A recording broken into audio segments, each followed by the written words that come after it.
చలికాలం ఇంకా రాలేదు, కాని దాని జాడలు మొదలయ్యాయి కదా.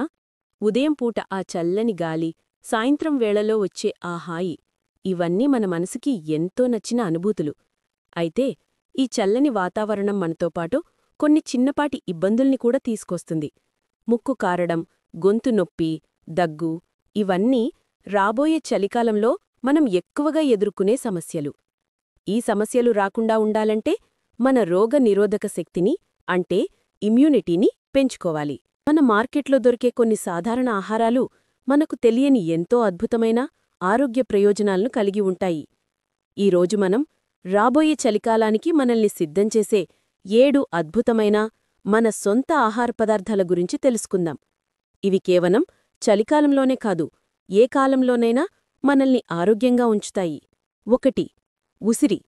ఒక చిన్న ఉసిరికాయలో దాదాపు 20 నారింజ పండ్లలో ఉండేంత విటమిన్ సి ఉంటుంది. విటమిన్ సి అనేది రోగనిరోధక వ్యవస్థకు చాలా అవసరం. ఇది తెల్ల రక్తకణాల ఉత్పత్తిని పెంచి శరీరాన్ని రక్షిస్తుంది. ఉసిరి చట్నీ, ఊరగాయ, ఉసిరి రసం ఎలా తీసుకున్నా ఆరోగ్యమే. చవకగా దొరికే ఈ ఉసిరి మన ఆరోగ్యాన్ని కాపాడుతుంది. 2. పసుపు. పసుపు లేనిదే మన వంట లేదు. అవును, పసుపు. మనం ప్రతిరోజూ వంటల్లో వాడే ఈ పసుపు కేవలం రంగు, రుచి కోసమే కాదు. దీనిలో ఉండే కర్క్యుమిన్ అనే పదార్థం అద్భుతమైన యాంటీ ఇన్ఫ్లమేటరీ, యాంటీఆక్సిడెంట్ లక్షణాలను కలిగి ఉంటుంది. ఇది రోగనిరోధక వ్యవస్థను బలోపేతం చేసి మన శరీరాన్ని ఇన్ఫెక్షన్ల నుంచి రక్షిస్తుంది. పడుకునే ముందు ఒక గ్లాసు గోరువెచ్చని పాలలో చిటికెడు పసుపు వేసుకుని తాగితే అది ఎంత ఆరోగ్యమో, ఎంత చవకో. అయితే చాలామంది పసుపుపాలు తాగకూడదని కూడా అంటుంటారు. అది పూర్తిగా నిజం కాదు. కొన్ని ఆరోగ్య సమస్యలు ఉన్నవారు మాత్రమే జాగ్రత్తగా ఉండాలి. ఉదాహరణకు, గర్భిణీ స్త్రీలు, రక్తం పల్చబడటానికి మందులు వాడేవారు, లేదా కిడ్నీలో రాళ్లు ఉన్నవారు ఎక్కువగా పసుపు తీసుకోకపోవటమే మంచిది. ఈ సమస్యలు లేనివారు పసుపుపాలు తాగడం సురక్షితమే. 3. వెల్లుల్లి. ఈ వాసన వెనుక ఎంతో ఆరోగ్యం. వెల్లుల్లి వాసన కొంతమందికి నచ్చకపోవచ్చు, కాని దాని ఆరోగ్య ప్రయోజనాలు అసాధారణం. వెల్లుల్లిలో ఉండే అలిసిన్ అనే సమ్మేళనం శక్తివంతమైన యాంటీమైక్రోబియల్ లక్షణాలను కలిగి ఉంటుంది. ఇది బ్యాక్టీరియా, వైరస్లతో పోరాడుతుంది.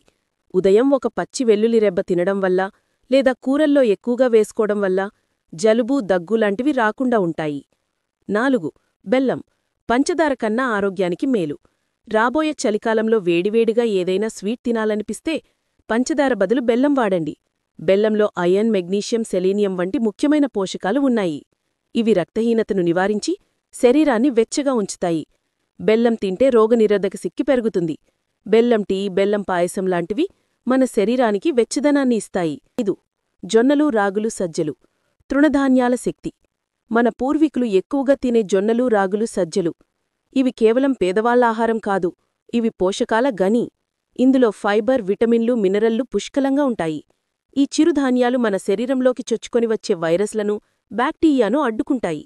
జొన్న రొట్టెలు, రాగిజావా, సజ్జల రొట్టెలు లాంటివి ఈ చలికాలంలో శరీరాన్ని వెచ్చగా ఉంచి రోగనిరోధక శక్తిని బలోపేతం చేస్తాయి. 6. కొత్తిమీర, పుదీనా. ఈ ఆకుల్లో ఎంత శక్తి ఉందో తెలుసా? కొత్తిమీర, పుదీనా మనం ఎక్కువగా వంటల అలంకరణ కోసమే వాడుతాం. కానీ వీటిలో ఉండే యాంటీఆక్సిడెంట్లు, విటమిన్ ఏ, విటమిన్ సి మన రోగనిరోధక వ్యవస్థకు చాలా మేలు చేస్తాయి. పుదీనాలో ఉండే మెంతోల్ జలుబు, దగ్గు నుండి ఉపశమనమిస్తుంది. 7. నువ్వులు. చిన్నవి అయినా మహాశక్తివంతమైనవి. నువ్వులు చిన్నగా ఉండవచ్చు, కాని వాటిలో కాల్షియం, మెగ్నీషియం, జింక్, ఐరన్ వంటి పోషకాలు పుష్కలంగా ఉంటాయి. ఇవి రోగనిరోధక వ్యవస్థకు అత్యవసరం. ముఖ్యంగా జింక్ అనేది రోగనిరోధక వ్యవస్థ సరిగ్గా పనిచేయడానికి చాలా అవసరం. నువ్వుల లడ్డూలు, నువ్వుల చట్నీ లాంటివి చలికాలంలో మనల్ని వెచ్చగా ఉంచి ఆరోగ్యంగా ఉంచుతాయి.